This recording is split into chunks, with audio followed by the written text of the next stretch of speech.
En algún rincón olvidado de la historia galáctica, mucho antes de que los tratados de paz se convirtieran en ley universal, existió una batalla tan brutal, tan incomprensible, que cambió para siempre en la percepción de la humanidad en el universo. Porque durante milenios, la galaxia había vivido bajo una ilusión de orden absoluto, donde las especies más avanzadas habían abandonado la guerra física y la habían reemplazado por simulaciones, diplomacia y tecnología de contención,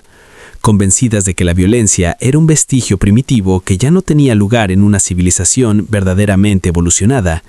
Y en ese contexto de arrogante tranquilidad fue cuando la humanidad fue descubierta, una especie aparentemente insignificante, biológicamente inferior a muchas otras, tecnológicamente atrasada y confinada a un planeta común llamado Tierra, pero con un detalle que inquietó a quienes analizaron sus registros históricos. Los humanos no solo conocían la guerra, la habían practicado durante miles de años, la habían perfeccionado, la habían integrado en su cultura, en su psicología y en su evolución misma. Aunque la galaxia decidió ignorar ese detalle considerándolo irrelevante, hasta que desde los límites más oscuros del espacio conocido emergió una amenaza que no seguía ninguna lógica diplomática ni tecnológica, una fuerza devastadora que no negociaba, no retrocedía y no entendía conceptos como tregua o rendición, arrasando sistemas enteros en cuestión de días mientras las grandes civilizaciones, acostumbradas a conflictos controlados, intentaban detenerla con sus métodos sofisticados que resultaron inútiles. Y en su desesperación, el Consejo Galáctico tomó una decisión que jamás pensó considerar: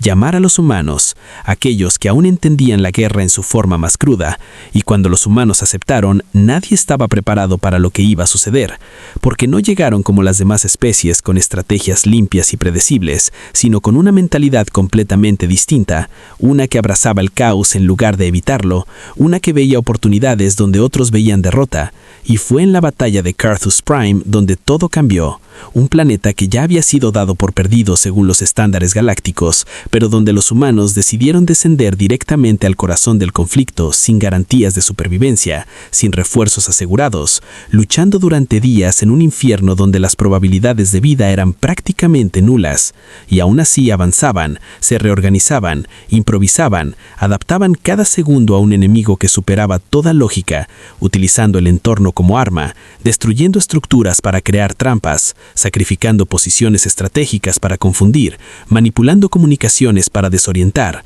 demostrando una creatividad en combate que ninguna otra especie podía siquiera comprender. Y lo más aterrador no fue su eficacia, sino su actitud, porque los registros mostraban que los humanos no se paralizaban ante la muerte, sino que la aceptaban como parte del proceso. Continuaban luchando, heridos, agotados, superados en número, impulsados por una voluntad que parecía inquebrantable, hasta que finalmente lograron lo imposible: detener la amenaza por primera vez, salvando un planeta que todos daban por perdido. Lo que inicialmente fue celebrado por toda la galaxia como un milagro, hasta que el análisis posterior reveló algo mucho más inquietante, porque los humanos no solo habían sobrevivido y ganado, sino que habían demostrado una conexión con el conflicto que iba más allá de la simple necesidad, una relación con la guerra que ninguna otra especie compartía, no como un acto de destrucción sin sentido, sino como un desafío, una prueba, una forma de existencia que combinaba estrategia, emoción y adaptación extrema,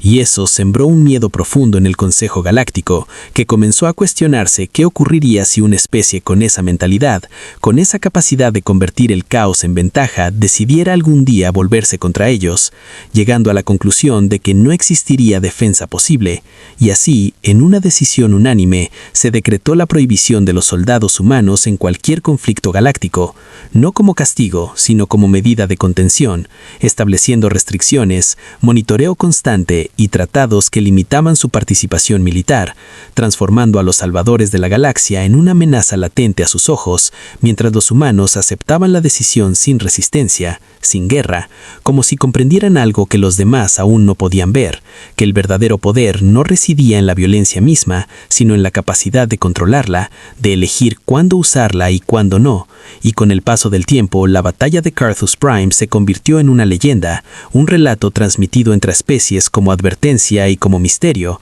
porque aunque algunos veían a los humanos como monstruos y otros como héroes, todos coincidían en una verdad inquietante: nunca debían ser subestimados, porque si alguna vez la galaxia volvía a enfrentar una amenaza similar, tendría que tomar la misma decisión otra vez, recurrir a aquellos que habían sido prohibidos, y en ese momento nadie podría asegurar si los humanos volverían a luchar por la galaxia o si esta vez lo harían por sus propios intereses, recordándole al universo entero por qué el miedo que una vez sintieron nunca desapareció realmente.